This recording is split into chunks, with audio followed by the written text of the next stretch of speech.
Hey guys, and welcome back to Utility Sports. If you do enjoy our NFL draft content, I do encourage you to subscribe. We continue to push out NFL content as the season goes on, all the way up and through the draft. So, in this video, we are going over the 2021 top NFL draft prospects. I will be going over my top 10 specifically. So, why don't we just get right into the video? For me personally, at number one is Trevor Lawrence. He's an all-world talent. He has the perfect size, frame. He has a phenomenal arm, and he's able to throw to all three levels of the field, short, intermediate, and deep. He's one of the best prospects we've seen in quite some time. A lot of people compare him to Andrew Luck because of his physical qualities. He's a smart player. I really, really like Trevor Lawrence, and he is going to be a franchise changer. Hopefully, it all works out with New York because that's ultimately who will be selecting him in the draft. My second one is Penei Sewell. He is a phenomenal run blocker. That is his best quality, but he's also very, very good in the pass game, really good footwork. He's able to ultimately power through defenders, and he's nimble for being as big as he is. So Penei Sewell, phenomenal left tackle. He will be a franchise left tackle for whoever drafts him. And I really liked his fit possibly in Cincinnati if that were to come up in the draft, because I think that's ultimately who would land him. But he's a phenomenal talent. He's a guy that's able to really create lanes in the run game, and he's also a great blindside protector in the pass game. My next player at number 3 is Ja'Marr Chase. Obviously, he was an opt-out this season. Ja'Marr Chase was phenomenal last year with Joe Burrow at LSU. He was a big-time game changer. I mean, he's a guy that can run the route tree to its entirety. He's also a guy that's able to stretch out the field, take the top off the defense.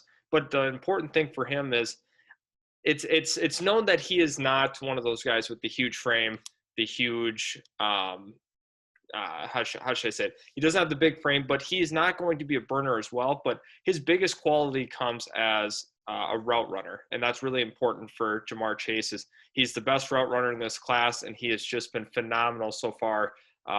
In his big year at LSU last year, Ja'Marr Chase is a game-changing receiver, and he is the best wide receiver in this entire draft class. Now looking at number 4, Justin Fields. No knock on Justin Fields. I think Justin Fields is great. I just think that those other 3 guys above him are better, clearly. But Justin Fields, he's got a great arm. He's an athletic quarterback. He's a guy that can make things happen with his legs as well, in the open field even. I really like his upside, but he's just one of those guys where it's going to be a little bit of progression once he gets to the league, and I'd like to see him handle pressure up the middle a little better than he does, but all through and through, he's a phenomenal prospect. I really like Justin Fields. I think he's another one of those franchise-changing quarterbacks. I think Jacksonville's going to end up with him, and I think he's going to be a stud for the Jags. So I really like Justin Fields' upside. He has a great arm. Once again, he can throw to all 3 levels, and he's not afraid to take some hits, step in there, and throw the football still while being pressured. So I like Justin Fields, and he is my number 4 prospect. At number 5, we have Micah Parsons, another opt-out, unfortunately, from Penn State. But what he brings to the table is a sideline-to-sideline linebacker. He brings versatility to whoever drafts him. He's able to rush the passer. He was a former defensive end, but he's able to rush the passer. He can fit into multiple schemes. Micah Parsons is one of those guys that you can plug in the middle of your defense and trust that he's going to do a phenomenal job filling up run gaps, rushing the passer, playing in coverage. All around, I love Micah Parsons, and he's a great prospect. The next prospect I have is Kyle Pitts, and Kyle Pitts is one of those guys on offense where he'll probably, 2 or 3 years down the line, be top 5 at his position at tight end. Kyle Pitts is a vertical threat tight end. He's able to beat linebackers. He's able to beat safeties. He can beat corners. You can do whatever you want with them. You can line them up in the slot. You can line them up on the line of scrimmage. Kyle Pitts can do a lot of different things for you. He's a mismatch nightmare. We've seen that for the University of Florida so far this year. Kyle Pitts was also a difference maker in terms of he didn't play this last game versus LSU, and they ended up losing. He's a big reason why that offense is so efficient. Kyle Trask has been so good. Kyle Pitts is a mismatch nightmare no matter who you put on him. Vertically explosive, quick tight end, has a good catch radius, can catch it in traffic. Kyle Pitts is a severely underrated prospect, despite he has a lot of hype, but I think people don't realize how good he actually is. And he's my number 6 prospect. I think people need to give him a ton of credit for what he's doing right now at Florida. Next is Patrick Surtain from Alabama. A lot of what goes into this ranking is he's a phenomenal man-to-man corner. He's good with press. He's a guy that knows how to pin receivers on the sideline. And Surtain's definitely going to be a number 1 corner wherever he goes. Alabama has produced, some corners in their time. Obviously, they're great at producing prospects in general, but Surtain is definitely, he has the height, he has the length, he has the speed, the acceleration. He has all of the physical tools to be a number 1 corner. I think he's already there, and it's just going to depend on where he lands. But I think Surtain brings a lot to the table from a physical standpoint where a team would say, okay, that's our number 1 corner. We're going to commit to that. So Patrick Surtain at number 7 for me. Number 8, Devonta Smith.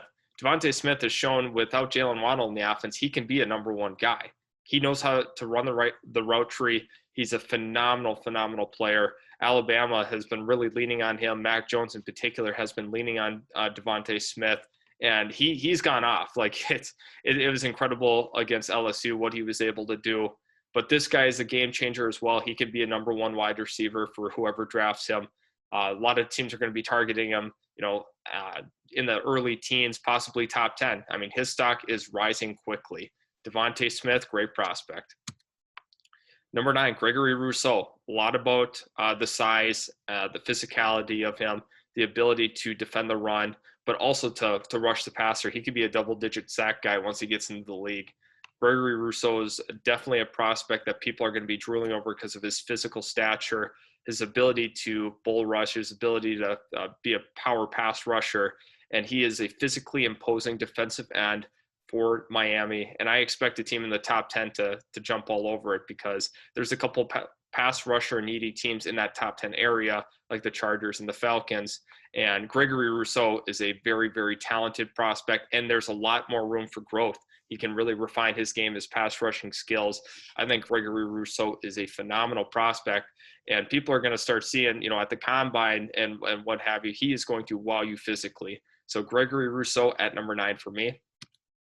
And then at number 10, we have Jaylen Waddle. An unfortunate ankle injury sidelined him for the entire season, but very well could have been, widely regarded no matter what as a top 10 prospect. He kind of has that burst. He has the ability to run a lot of mesh concepts. He can run away from defenders, and he's an explosive player on an offense. Once again, he's kind of similar to Henry Ruggs in that explosive factor. Jaylen Waddle is another great prospect that Alabama's produced. They know how to produce great prospects. A lot of top recruits go there. That's why they obviously translate to the NFL, because they get the top recruits. But they do a great job making sure these guys stay on the right path to make it to the NFL. And Jaylen Waddle he's going to be a great player in the NFL. Obviously, he's going to give you a lot of different things on offense. You can use him in a variety of different ways. So honestly, I think Jaylen Waddle, despite him not playing a full season, is still a top 10 player. If he would have been able to play this entire season, people would really, really realize how special he is. So that's going to conclude it for my top 10 of the NFL draft prospects. Below in the comment section, let me know how I did. Let me know who else you think could get some consideration. I think guys like Zach Wilson, some of the other quarterbacks, that didn't make it have a chance. Caleb Farley's another guy that very well could have been on this list. So kind of let me know in the comments section. I'm really interested to hear your feedback on this top 10. It's a little different than some of the other guys that do mock drafts do, but this is just strictly from eye test, and some of the numbers, slightly factor into it, but it's mainly about eye test. So I appreciate you guys stopping by. Thank you so much for watching the video, and I cannot wait to see you in our next NFL draft video.